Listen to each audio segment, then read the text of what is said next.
mga kaparis ang ganda, tahimik, payapa, at masigani. Dito nananahan ang mga diwata ng kalikasan at pinaglayan ng dingding ng buhay. Sa pangangalaga ng ilang kalikasan at ng diwata ng kagubatan, parang, bundet at ng buhay.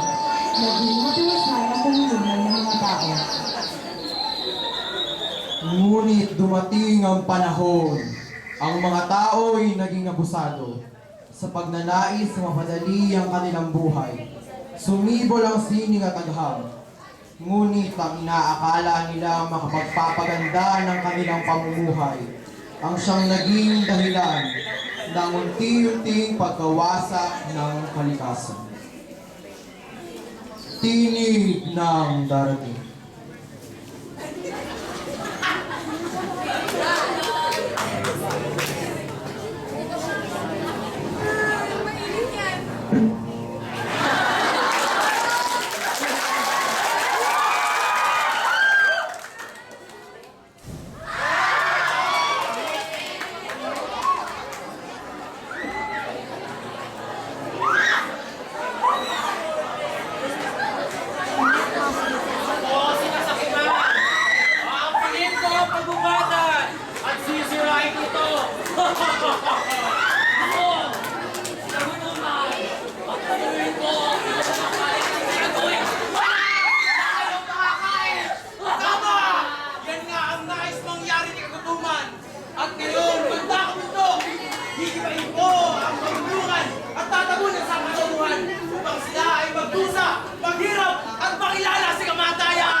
Sumpa!